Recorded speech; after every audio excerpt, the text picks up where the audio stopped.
Welcome to Lady Killers, a podcast about female serial killers. I am your host, Abraham Archambault. Let's go dig up some bodies.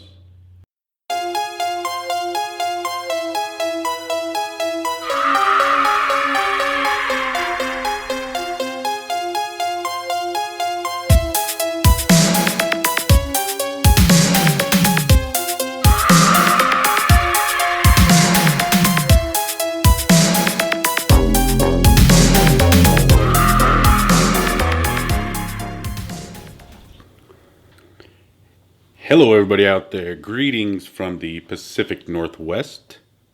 Hope everyone is doing well. I guess as well as you possibly can out there. We're experiencing a little heat wave up here in the Northwest. It's been in the 90s for the past couple days. So we're a little bit sweaty, maybe a little irritable right now, but we're gonna power through this. I hope this podcast finds you all in good health and in good spirits as we continue to trudge along in this new America of ours. I don't know if ours is even the proper word for America anymore, but I'm sure you didn't come here to listen to me ramble on about the my political views and the situation of our world right now. We all know there's a pandemic that is plaguing our planet right now, and we're seemingly spiraling out of control. Maybe you all need a distraction right now, so let's just go ahead and jump into this. That's where I come into play here. I'm going to deliver this podcast for you today. As you all know, you're here for Lady Killers, a podcast about women killers. Every week we pick a new state in our union where a lady killer pretty much did all of her dirty deeds. And so the state that I chose this week, it's another one of those beasts out there, one of the big ones. Many of the lady killers actually reside in this state. And that state for this week is Texas. And the saying down there, as everybody knows, everything's bigger in Texas. I would agree. I did live there for a little bit. Definitely murder, especially, is bigger in Texas. This week, I had to really wade through piles and piles of dead bodies around the state of Texas, trying to find the best lady killer for this week. And it does seem like the state of Texas really houses a lot of women that are trying to get rid of their children. There are a lot of child killers. When it comes to the women, they get rid of their children. And so while I was conducting my research for this particular episode, one of these women, they just got stuck up in the old noggin, and she just wouldn't leave. She plagued me for days as I contemplated whether or not I should really write about this violent and sadistic killer. I eventually did cave in, and I decided that you all out there should know about her if you don't already know about her. She still has been haunting my nightmares the past few nights. I would assume in the foreseeable future she will continue to do so. She's a vicious, vicious murderer. And I hope she doesn't get lodged in your subconscious and accompany you around everywhere like she has with me recently. The lady killer for this week, as I said, she's just a vicious, evil child slayer who set up her shop in Brownsville, Texas. The murders she committed still weigh heavy on, the hearts of the citizens of that town. Our lady killer for this week goes by the name Angela Camacho. Not much is known about the early life of Angela Camacho. We all know, according to reports, that she illegally immigrated from Mexico, where she was born November 11th, 1979. And according to the initial police report for Camacho's crimes, the police listed Matamoros, Mexico, as her place of birth, and that is the border town on the Mexican side, across from Brownsville, Texas. So that's one of the border towns, as you would see San Diego and Tijuana, that sort of thing. She set up her residence in Brownsville, Texas, where she immediately got pregnant and had her first child by one man, and then immediately knocked up shortly after by another man. By the time she met John Allen Rubio, the man who she would commit atrocities with. That would have been the year 2001. I didn't go into too much background trying to find out about Rubio's early life either. He was an American. He was from the state of Texas. He was a native, and he grew up around the Brownsville area. It was known from the family on either side of these people that both Camacho and Rubio came from lives of abject poverty and crime. It appears that both of them also grew up around a little bit of witchcraft and a lot of superstition. And I think this commonality between the two led them to instantly fall in some sort of morbid love with one another. Angela Camacho was known to have the mind of a child. After her arrest, I believe it was 4 times they administered an IQ test with her, and each time the results came back showing a form of mental retardation. She was also a sheep or a follower, which isn't surprising since, according to what the court said, she was a child mentally. Many said that she would always just kind of go along for the ride in any of the situations, except for drug use, which is the one thing apparently she never dabbled in. She never wanted to deal with that. She stayed away from the drugs. And the people around her who knew her said she wasn't, quote, the sharpest knife in the drawer. And she would do whatever you told her to do, basically. Now, if you just add in a little dysfunction and some witchcraft from this John Allen Rubio fella, you have the perfect recipe for disaster. With the aforementioned traits of Angela Camacho, you also have the perfect lady killer for this week. The two bonded over their past lives, growing up surrounded by dysfunction, alcoholism, and rampant drug abuse. Rubio would tell Angela Camacho about his past, where he found himself amid drug-abusing witches and prostitutes. And at one point, his mother began pimping him out on the streets. I didn't find out how old he was when he was engaging in these activities. He was only in his early 20s when this all happened anyway, so I believe it was during his early teen years his mother sent him out on the streets to shake his thing, I guess, and pick up some dough. According to him, he said it beat flipping burgers at the local fast food joint anyway, so it appears he didn't really complain too much about having to be a sex worker. He did have some minor run-ins with the law, usually over minor drug charges. He was busted at one point for marijuana possession and also cocaine. His drug of choice, what he was known to be very fond of, was huffing paint and other common household chemicals that could be easily attained and much cheaper than some of the street drugs that were out there at the time.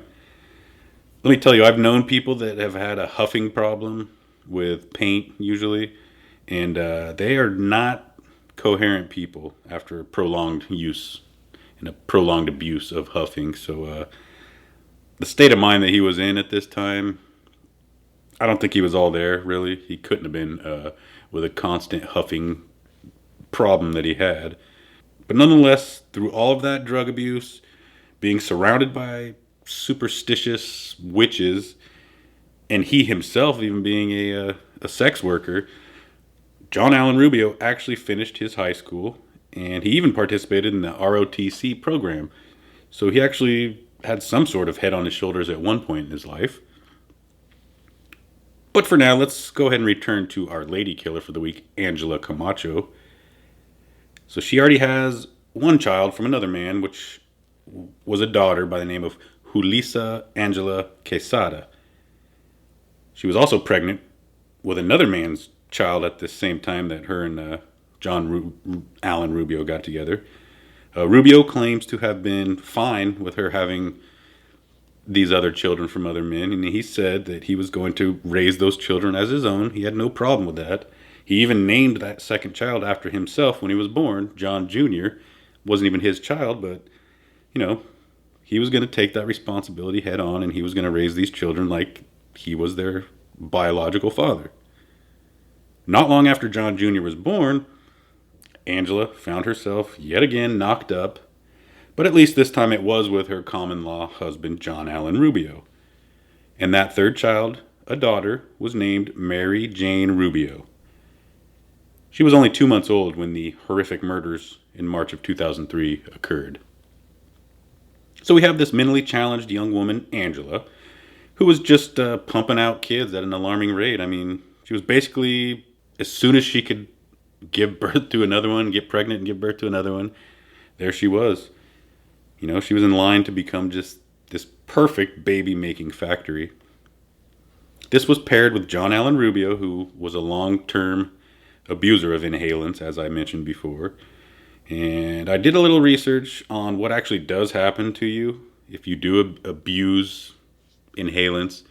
If you've got the paint and just the various chemicals you got lying around the house. I used to know a lot of people that huffed.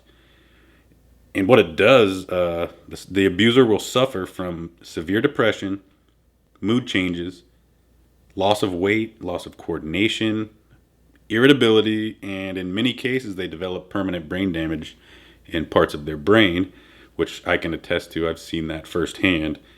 And either way, I think we've all seen how this tragic movie ends, and we hate the way it ends. In early March of 2003, Angela Camacho said that odd things started to happen around her children. The babies were crying more than usual, and there was just a strange aura floating about the house. According to Camacho, she felt like maybe someone had put a spell on her little kids somehow. And she racked her brain, and finally she did recall that a lady on the bus gave one of her children a piece of candy.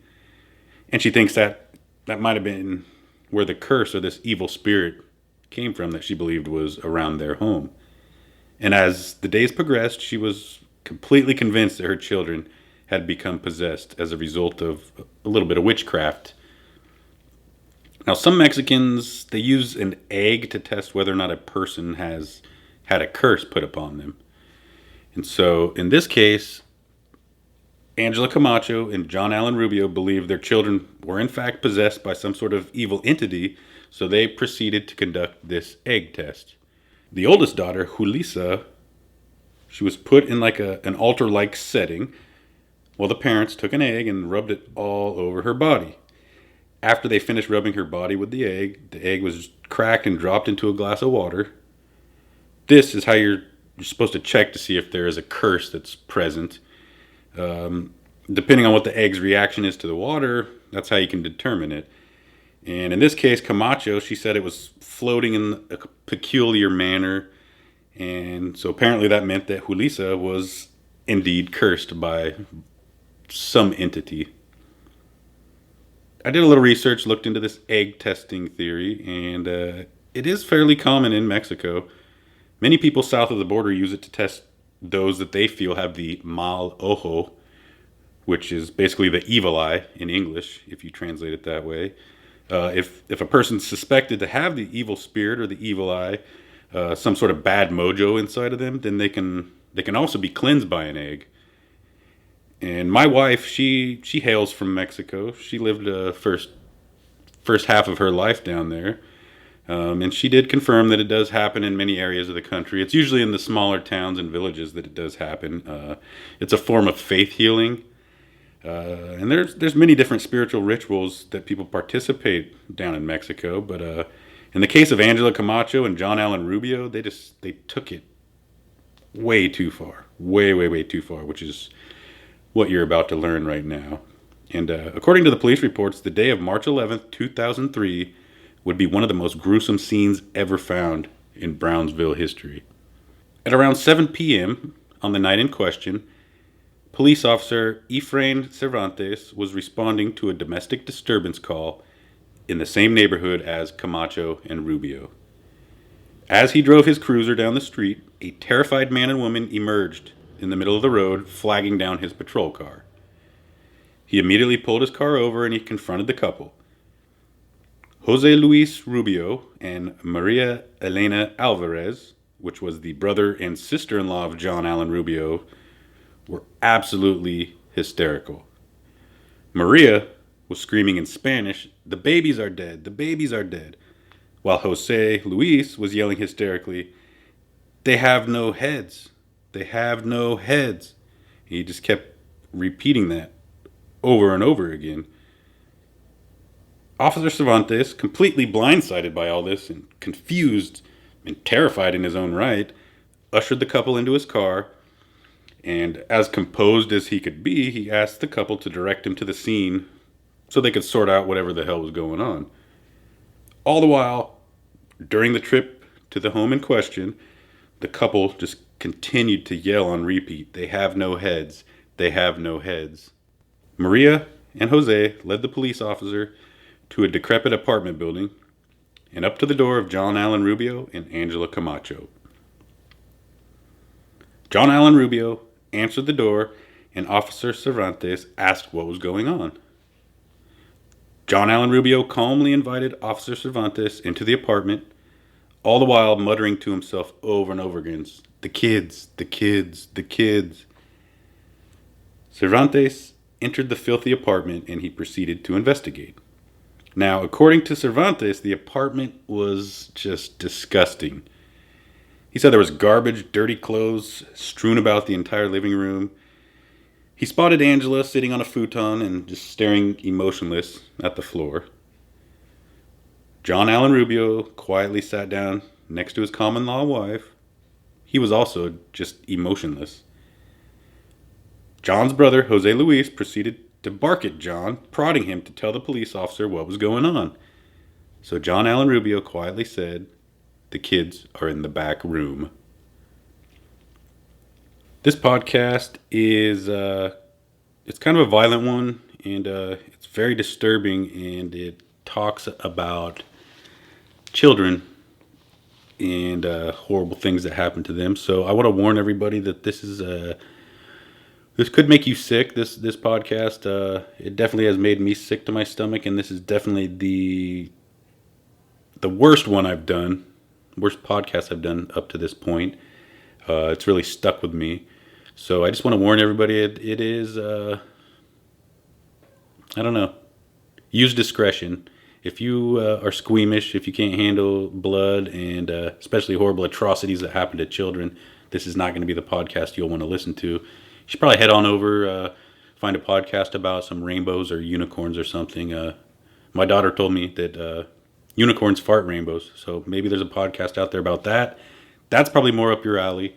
I don't want you guys to blame me afterwards if you have nightmares, which I have had over the past few nights. So just to let you know, you've been warned. Officer Cervantes waded through the piles of trash towards the back of the apartment. He recalled in his police report that the hallway had a very powerfully strong odor of some sort of cleaning solution, possibly bleach. He glanced through a doorway on the right with an open door, the bedroom, and he saw what he thought was a doll laying on the bed. Upon closer inspection, Officer Cervantes realized he was looking at a lifeless, naked child. But what he was also looking at was a lifeless, naked child that was clearly missing his head. The stunned police officer immediately called in the murderer and requested backup. After he called in backup, he stormed back into the front of the apartment to find John Allen Rubio already sitting there with his hands together, begging the officer to arrest him. Officer Cervantes complied, cuffing Rubio and ordering everyone else out of the apartment. The chief of police, Carlos Garcia, and a few other detectives arrived on the scene to try and piece together one of the most horrific scenes witnessed not only in the city of Brownsville, but the entire state of Texas. The chief was first greeted with the just totally disgusting living conditions in the apartment. He said that clothes and heaps of garbage littered the entire apartment, every corner possible, making it so difficult to navigate and investigate the scene. He said the apartment was, quote, in the worst conditions that anyone could live in the United States. There was also an investigator there by the name of Chris Ortiz. Tried to navigate through the piles of all water bottles, toys, garbage, and pretty much everything that those people owned was just strewn about everywhere. He waded through the muck and the mire, and he finally reached the bedroom. He saw the body in question and was unsure of what it was. He was convinced that it was a baby doll or a toy of some sort. That is, until he touched the figure. He said he immediately knew it was a human body when he touched it. The young boy, John Jr., lay dead, without a head, and devoid of all blood. Officer Cervantes, who was still wading through the trash, found a large black garbage bag on the floor at the foot of the bed. He thought he noticed a round shape inside of it, and so he assumed that's where the head of John Jr. was, uh, since the body was missing a head. And so Officer Cervantes slowly opened the bag and he peered inside. And what he found was even worse than initially imagined. Inside were two more dead children, both headless. The bodies inside the bag were those of 3-year-old Julissa and the 2-month-old baby, Mary Jane. A separate bag, which was found a little bit later, contained the heads of those two little innocent girls. The investigators and police officers at the scene could not even fathom what had happened. They described the scene as, quote, horrific, and that there was blood everywhere. The kitchen had little pools of blood and stains everywhere, and a seemingly harmless bucket sat on the kitchen floor. Upon further inspection, investigators found that bucket and that it was filled with bloody water. There was at least 3 bloody knives that were found between the kitchen and the bedroom of where the body was found. And then in the bathroom, they found the bloody clothes worn by Angela Camacho and John Allen Rubio at the time of the murders. The clothing, it was soaking in water to try to remove the blood, which wasn't having any effect at all. The clothes were just completely covered in blood. Everyone involved, from the police officers, the detectives, and even the brother and sister-in-law of John Allen Rubio, kept asking the same question. Why? Why? Why? Well, the investigators would soon find out why, as first they interviewed John Allen Rubio, who calmly, nonchalantly, and apparently very coherently related the entire incident. He said it all started with the children's pet hamsters. One day as he was passing by the cage, that contained these hamsters, he heard a low growling noise. He approached the cage and he peered inside. And what he saw in his mind were evil hamsters that had been possessed by evil spirits and demons.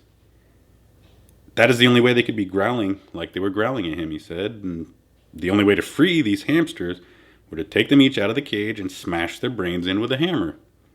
Pretty simple, right? That's what most of us do when we hear the demon hamsters growling at us. And after smashing the animals into oblivion, he was sure the demons and evil spirits had left the animals. He then proceeded to dump bleach over the bodies. He then claimed that he flushed the rodents down the toilet. But the investigators searched the toilet and they searched the drain, but they never ever found any hamster bodies anywhere on the scene, in the drains, in the toilet, nowhere. So I'm sure it actually did happen because as he was conducting his little rodent exorcism, the 3-year-old girl, Julissa, walked in on him. She saw what he was doing and she immediately began screaming bloody murder, as one would if they saw their parent bashing in their pet's brain with a hammer. According to John Allen Rubio, at this point, he also noticed that Julissa was exhibiting signs of demon possession as the hamsters were. He said she started talking in some sort of demonized way and she was looking at him in a very strange manner. He claimed she was possessed by the spirit of his dead grandmother. John Allen Rubio began to become very frightened as Julissa hissed and screamed at him, claiming to be the spirit of his grandmother. She said she had returned from limbo and she had stolen Julissa's soul.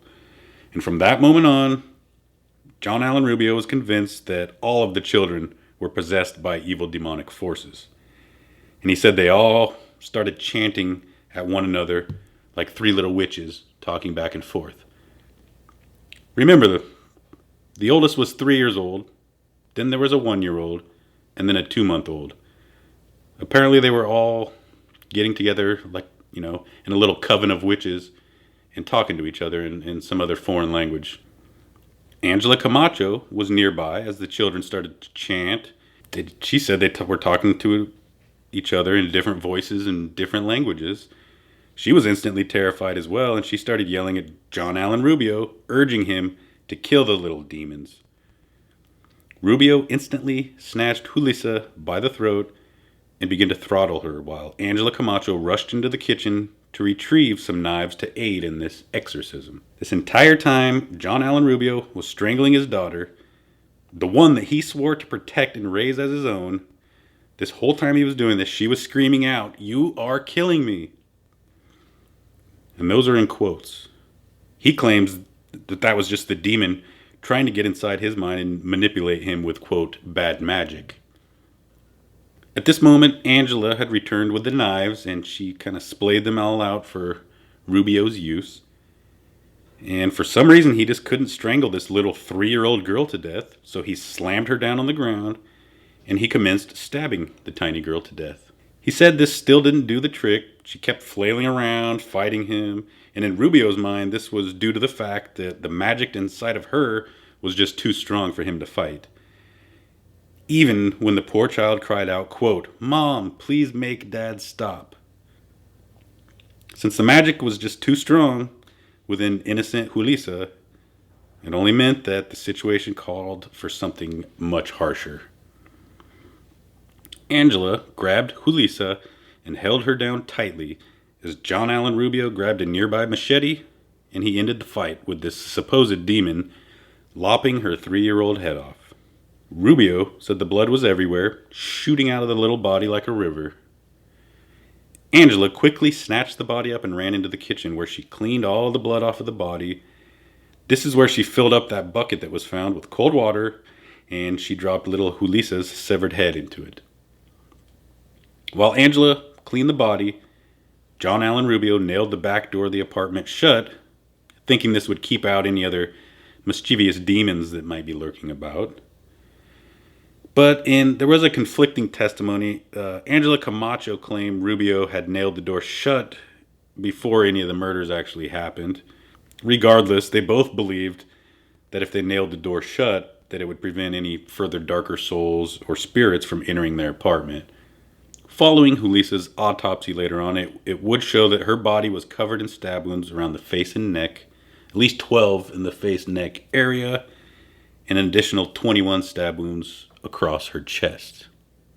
This wasn't just a choking death of a 3-year-old girl. This was a brutal slaying of an innocent little girl with a knife and a machete to remove her head. After John Allen Rubio had secured the area, he turned his sights to the next demon, and this was 2-month-old Mary Jane. According to him, she was spitting and frothing at the mouth. She was growling like a demon and yelling at him.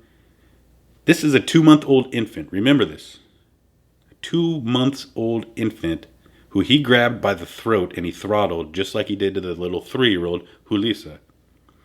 He said the 2-month-old witch just wouldn't die. There was Angela Camacho. She watched on and she encouraged her lover to keep at it. Rubio thinks he then stabbed Mary Jane in the head, but he said he couldn't quite remember during all the pandemonium. The autopsy reports do show that he had stabbed her so hard that it broke a vertebrae in her neck. But this still didn't kill this demon witch, so he frantically searched around for that machete that he had used earlier on Julissa, and he couldn't find that either, and he said he couldn't find the machete because he believed the witches had made it disappear. He gave up stabbing, which I guess it just wasn't working for him. Remember, again, this is a 2-month-old little infant that he is repeatedly stabbing and choking and just wouldn't die, he said, because it was an evil demon. He eventually removed the baby's head with his bare hands, and he was quoted as saying, quote, "It was very hard, but I managed to pull her head off." He handed off the headless body to Angela Camacho, who proceeded to wash the body and drop the head in the bucket as she did previously with Julissa. At this point, the two murderers were exhausted, and they were just spent from all this demon and witch hunting that they had just had to do. But they still had one remaining devil to deal with, though, and that was little Johnny Jr., the 1-year-old. But John Allen Rubio claimed he was the strongest of all the other witches, exuding the strength that only Satan himself possessed. He claimed he could literally feel the evil oozing off of little Johnny Jr. And since he was too strong, Angela helped him hold the child down. Rubio doused the body with water from the sink, thinking that, this would ward off any evil spirits. He thought it was probably holy water, and he thought he could just go get some water from the sink and throw it on the baby. Nothing happened. The body kept writhing and barking incantations at them, trying to cast evil spells. John Allen Rubio claims that he didn't stab Johnny, which would indicate that our evil lady killer, Angela Camacho, was the one who ended the poor child's life.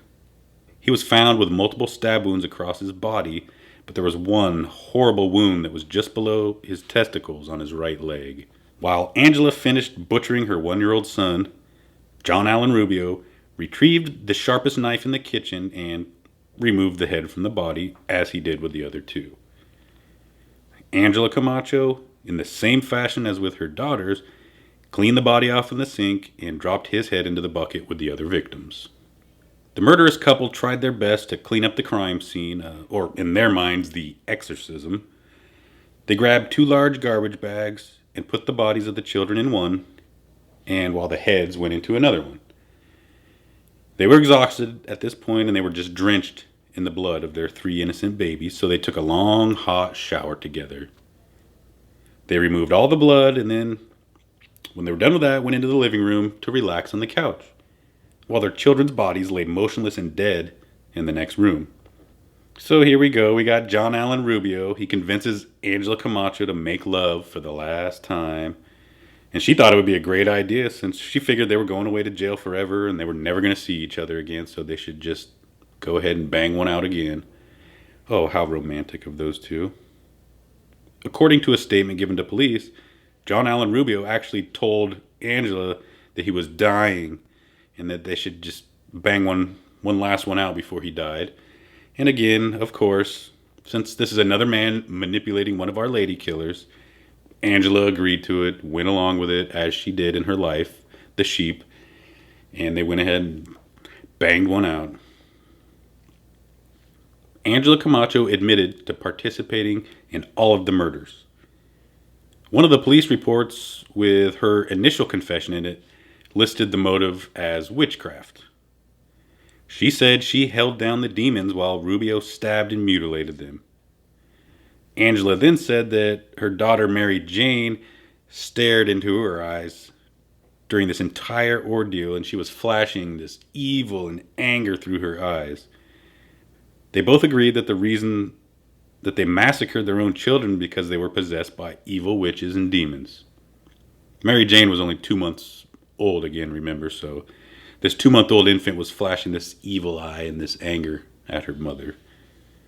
Upon questioning Angela Camacho a second time, authorities claimed she changed her story, mixed it up completely, and she said the children weren't killed because they were possessed by evil spirits, but rather it was all due to their financial woes.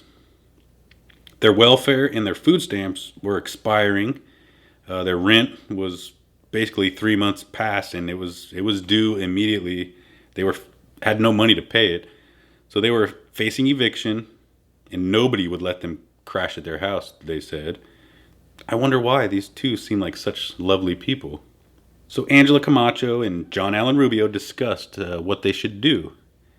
Angela thought it would be best to just kill the children instead of subjecting them to a life of poverty and homelessness. She thought it was, quote, better that they go with God, end quote. When she was asked how she could possibly do this to her children, she claimed she did whatever John Allen Rubio told her because she was afraid of losing him. Not losing her children, they weren't a concern to her. She was only concerned with losing her husband, who was a complete and total drug-abusing scumbag. Both were charged with 3 counts of capital murder, making them eligible for the death penalty. Now, previously I had mentioned that they had given Angela Camacho these numerous IQ tests, to see how competent she was, where she stood, And as I said before, they called her mentally retarded, but they also said she was competent to stand trial. That's where I don't know. This is where we have this conflicting information. One hand, she's mentally retarded. The other hand, she's competent to stand trial. Um, that's just how our justice system goes sometimes.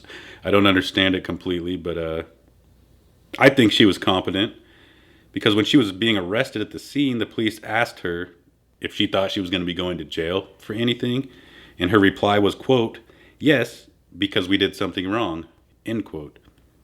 She knew what she was doing. I mean, she knew the consequences too. She knew if she did this, she would go to jail. And even when the scumbag Rubio convinced her to bang one out one final time, she knew she was going to jail, and she knew that this would be the last time that she could enjoy her husband's company. So she knew what she was doing. I think she wanted to live a life that was free of her children, where she could just enjoy her husband without any interference.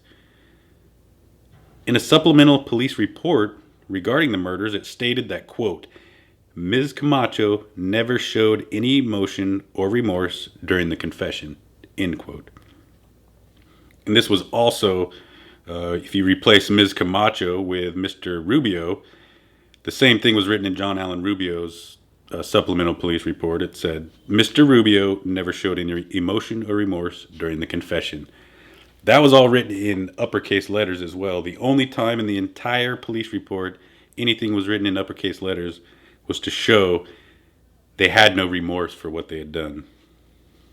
In July of 2005, Angela Camacho pleaded guilty to the 3 charges of murder. She was sentenced to 3 concurrent life sentences instead of the death penalty, and she would be eligible for parole in 40 years, which, if granted, she would just be immediately deported to Mexico anyway.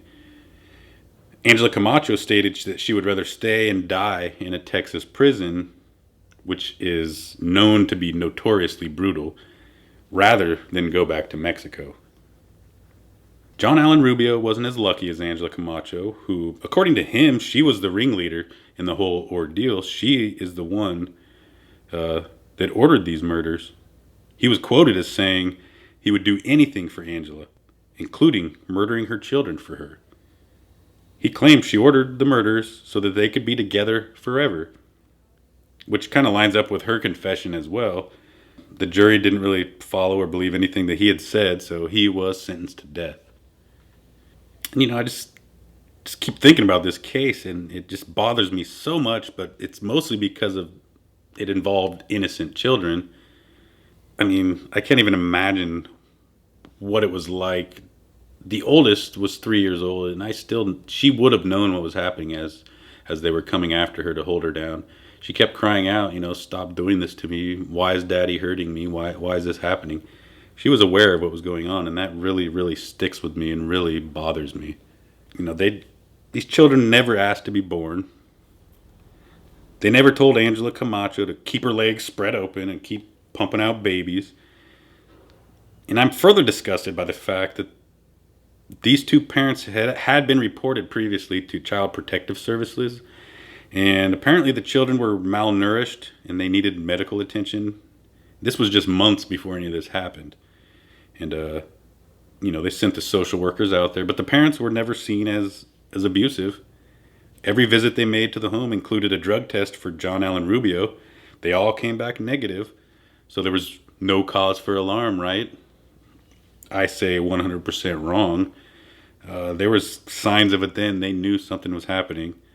But the only thing that happened, they were counseled on the issue. They were ordered to take some parenting classes.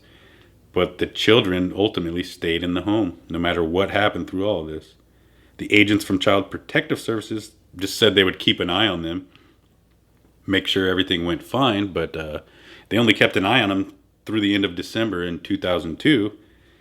And then 3 months later, the 3 siblings wouldn't be living anymore. They'd be lined up in tiny little coffins next to one another.